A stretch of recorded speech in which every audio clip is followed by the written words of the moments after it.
Bayangkan melihat sebuah mobil yang diparkir asal di pinggir jalan. Sebagian besar orang akan mengira itu hanya pemiliknya mungkin tidak becus parkir. Tetapi bagaimana jika Anda mengintip ke dalam dan menemukan mayat di dalam mobil tersebut? Cerita yang mengejutkan ini benar-benar dialami oleh Tang Yuling, seorang perawat rumah sakit Shatin di Hong Kong pada tanggal 22 Mei 2015. Kali ini kita akan membahas tentang sebuah kasus yang dikenal dengan nama The Yoga Ball Murder. Bagaimana kisahnya? Sebelumnya silakan subscribe dulu channel ini serta nyalakan loncengnya untuk mengetahui kasus-kasus kriminal yang terjadi di berbagai negara. Pada tanggal 22 Mei 2015, sekitar jam 3 sore, setelah pulang kerja, Tang Yuling hendak keluar sebentar untuk jogging. Saat itulah dia melihat sebuah mobil Mini Cooper kuning yang diparkir asal di Jalan Saisha. Saat itu gerimis, mesin mobil itu menyala dan wiper kaca depan bergerak membersihkan tetesan-tetesan air hujan yang jatuh pada kaca depan mobil. Tang Yuling hanya melewatinya, berpikir mungkin saja seseorang baru saja parkir dan sedang beristirahat di dalam mobil. Tetapi ketika dia kembali sekitar jam 4 sore, mobil itu masih ada di sana dalam keadaan yang sama. Rasa ingin tahu dan kekhawatiran membuat dia melihat lebih dekat. Mengintip ke dalam kaca jendela, dia melihat seorang wanita di kursi pengemudi dan seorang gadis muda di kursi penumpang, dan mereka tidak sadarkan diri. Tang Yuling mengetuk jendela, berharap mereka hanya tertidur, tetapi tidak ada jawaban dan tidak ada gerakan sama sekali. Jelas ada sesuatu yang salah. Merasakan situasi kritis, dia segera memanggil polisi. Ambulans dan pihak berwenang tiba dengan segera. Mereka mencoba membuka pintu mobil, tetapi ternyata terkunci dari dalam. Tanpa ada pilihan lain, mereka harus memecahkan kaca jendela untuk mengeluarkan kedua wanita itu dari dalam mobil. Dari kartu identitas yang ditemukan, terungkap bahwa kedua wanita tersebut bernama Wong Xiufing yang berusia 48 tahun dan Cao Liling yang berusia 17 tahun. Petugas medis di lokasi mencoba menyadarkan mereka, tetapi tidak ada tanda vital kehidupan, sehingga kemudian mereka segera dibawa ke rumah sakit Prince Wales. Pada awalnya, polisi mengira kejadian itu adalah ketidaksengajaan yang berakibat fatal, karena tidak ditemukan adanya tanda-tanda perlawanan dan mereka berdua duduk dengan baik tanpa adanya luka apapun. Polisi menduga kematian mereka karena kecelakaan yang mungkin disebabkan gas buang mobil bocor ke dalam, seperti yang diperkirakan oleh Profesor Lo Kok Kyong.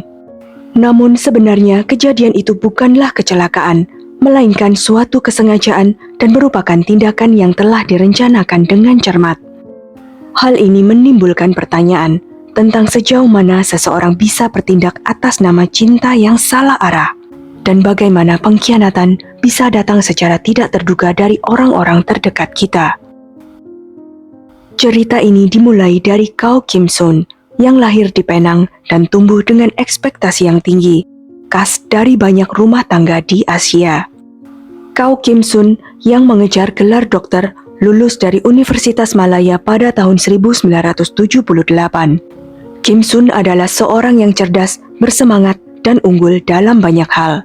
Setelah lulus dari Universitas Malaya, ia melanjutkan program pasca sarjana untuk mengejar ilmu anestesi, dan dengan cepat diangkat menjadi konsultan anestesi di Rumah Sakit Umum Penang. Selain pekerjaan klinis, ia terlibat dalam berbagai proyek penelitian serta menjadi tuan rumah seminar, dan akhirnya mendapat gelar profesor di Chinese University of Hong Kong. Saat kuliah, ia bertemu dengan Wong Xiufing di Universitas Malaya.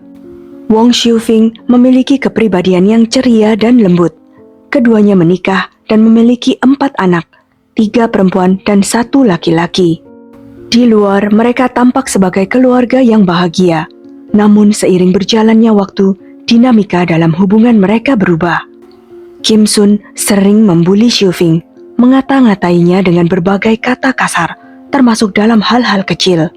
Ketidakpuasannya terhadap penampilan istrinya membuatnya sering mengejek dan melecehkan istrinya baik dengan kata-kata maupun secara fisik. Hal ini menyebabkan Xiufing mempunyai persepsi negatif tentang dirinya sebagai ibu dan istri dan membuatnya depresi. Di tengah penderitaannya, Xiufing meluapkannya dengan menulis buku harian. Dia mendokumentasikan setiap kata-kata kasar dan bentuk pelecehan yang dia alami. Seiring dengan berlalunya waktu, dia mulai percaya bahwa dia adalah seorang ibu yang gagal karena terlalu lemah dalam mengasuh anak, dan seorang istri yang tidak peka terhadap kebutuhan suaminya. Buku hariannya berisi betapa tersiksanya hari-hari yang dia lalui. Yang memperburuk keadaan, pada tahun 2004, Kim Sun mulai berselingkuh dengan Sharali, seorang mahasiswi PhD yang jauh lebih muda darinya. Kisah cinta guru dan murid itu tetap berlanjut, bahkan sampai Sharali lulus dan bergabung dengan tim kerja Kim Sun. Meskipun banyak tantangan yang dihadapi, Xiufing tetap berusaha untuk meningkatkan kualitas dirinya sendiri. Sebuah tulisan di buku hariannya pada tahun 2013 berbicara tentang dia mendaftar di sebuah seminar pengembangan diri. Seminar ini mengajarinya untuk menolak komentar negatif yang dilontarkan padanya dan untuk menegaskan kembali harga dirinya. Itu adalah langkah aktifnya untuk lebih mencintai diri sendiri.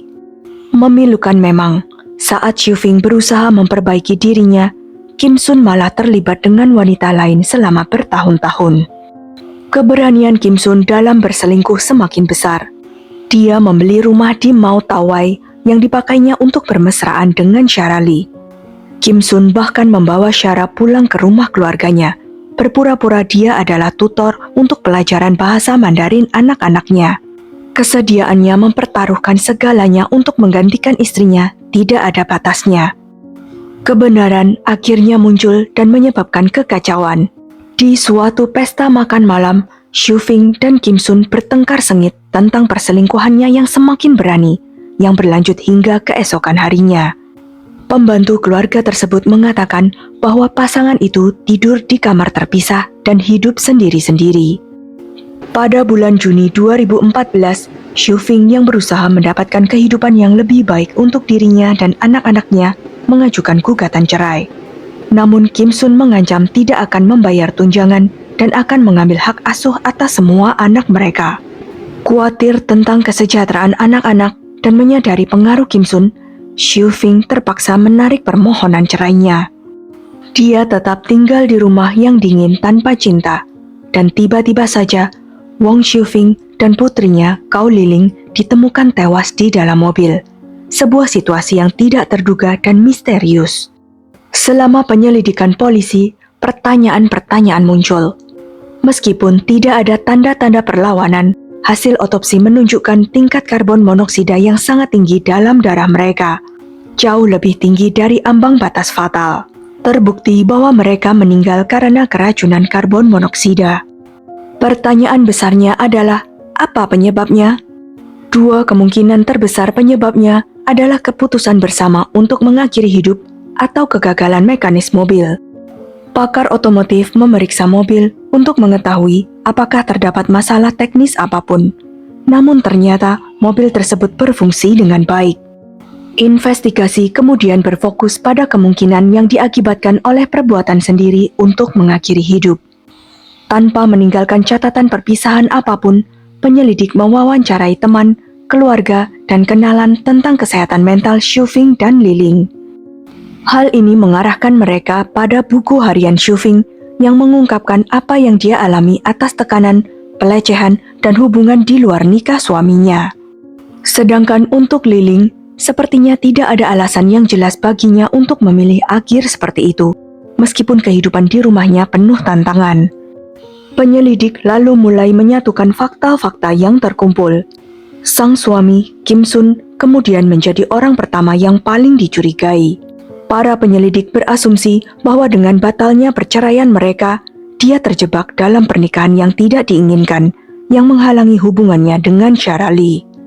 Sekarang para penyelidik perlu mengidentifikasi cara yang digunakan untuk membocorkan gas tanpa terdeteksi pada Xiufing dan Liling. Di antara barang-barang yang ada di dalam mobil, mereka menemukan bola yoga yang kempes. Bola ini segera menarik perhatian para polisi. Bola yoga tersebut kemudian segera dikirim ke laboratorium untuk diperiksa. Hasilnya mengkonfirmasi jejak karbon monoksida di dalam bola. Ini berarti polisi telah menemukan cara dan alatnya, tetapi masih perlu mengidentifikasi pelaku yang bertanggung jawab. Polisi kemudian fokus untuk menemukan pelaku di baliknya. Kim Sun dengan motif yang kuat untuk lepas dari pernikahan menjadi tersangka utama. Polisi berusaha mengumpulkan bukti-bukti, termasuk meninjau rekaman CCTV dan memeriksa transaksi keuangan.